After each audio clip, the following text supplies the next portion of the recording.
Good Sunday evening here. Sunday evening when we're recording, or videoing, I should say. Well, either one works, recording and videoing.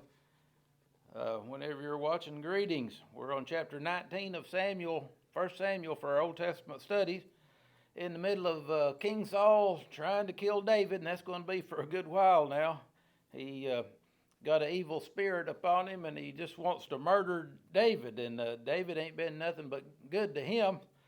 So it really makes no sense other than Saul is jealous because them girls sang that song about David killing these 10,000s and Saul just killing these thousands, he said. So here we go, chapter 19, verse 1. And Saul spake to Jonathan his son and all his servants that they should kill David.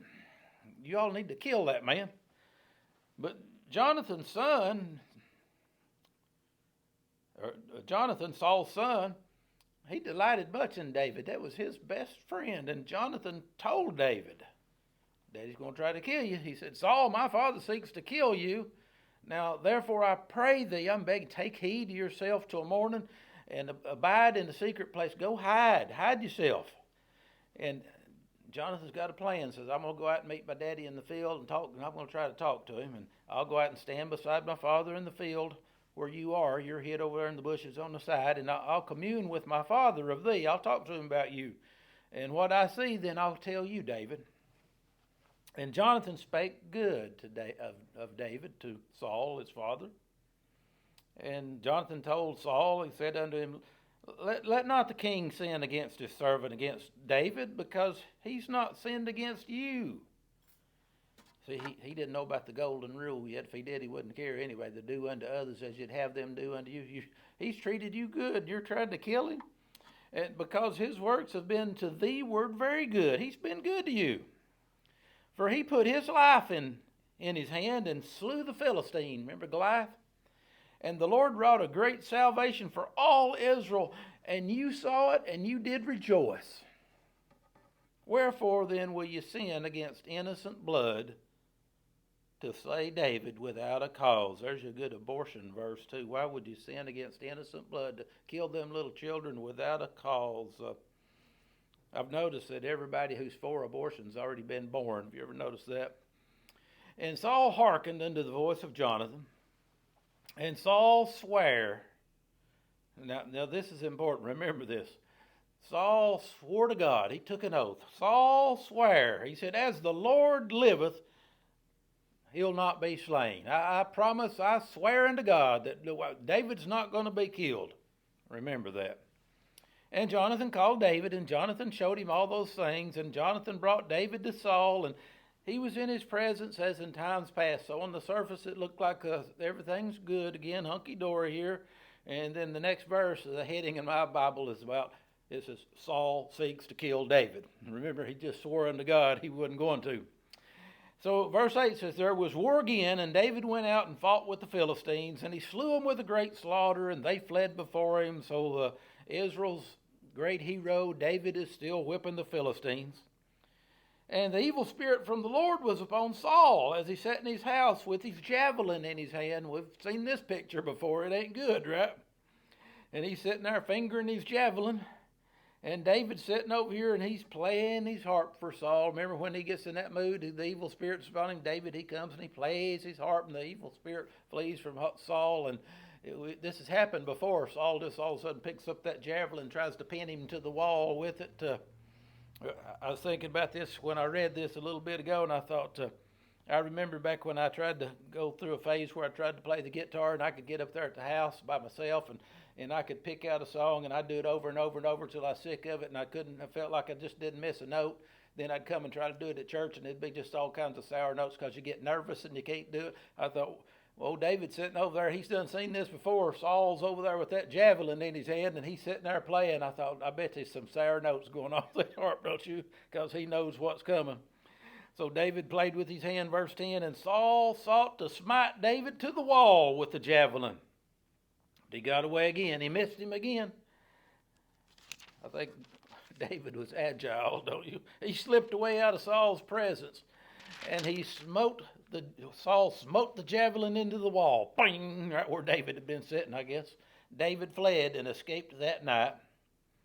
Saul also sent messengers unto David's house to watch him. He got spies watching him now. Go to his house, and when he comes out in the morning, y'all kill him.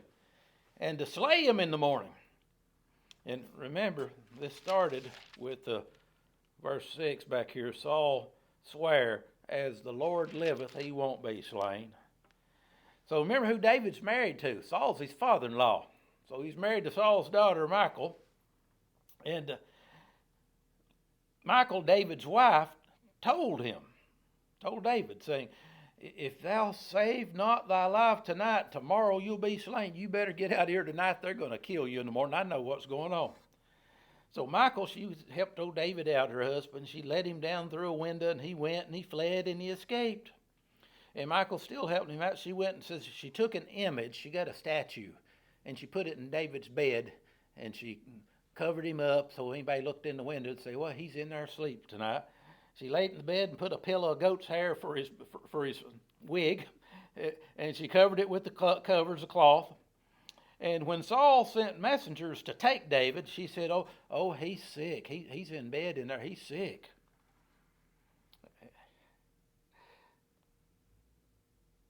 And Saul, verse 15, Saul sent the messengers again. They come back and told Saul, said he's sick in bed.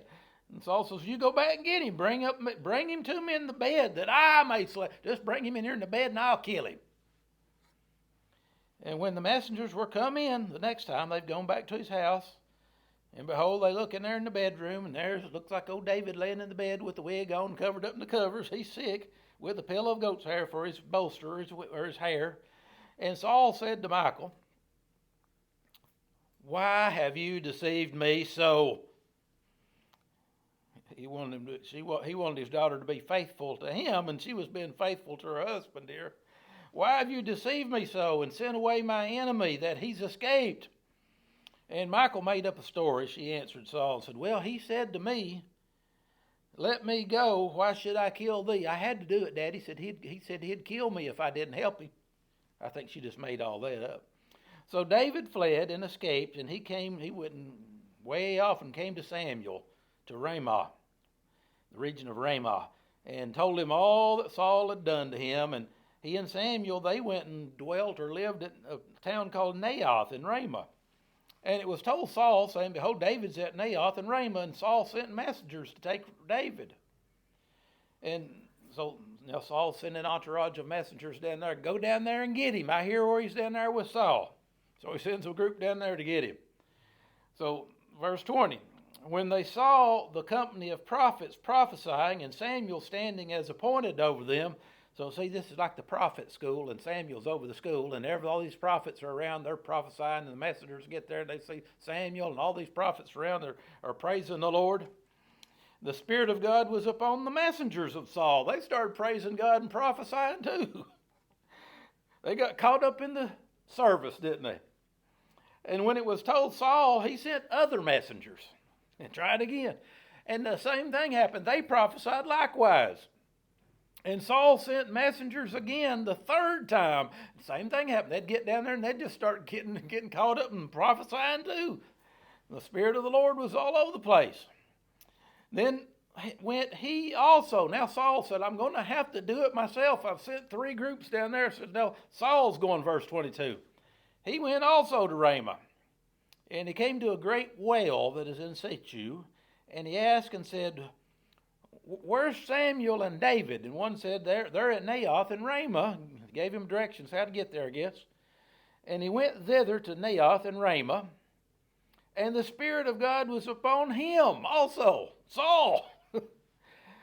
And he went on and prophesied. He got caught up in it all too. The Spirit of God was so strong, even though Saul went down there and started prophesying. He had murder in his heart, that's why he went down there. Until he's prophesying even before he got there to Naioth and Ramah. And when he got there before Samuel, verse 24, he stripped off his clothes, Saul did, and he prophesied before Samuel in like manner. And he lay down naked all day and all that night.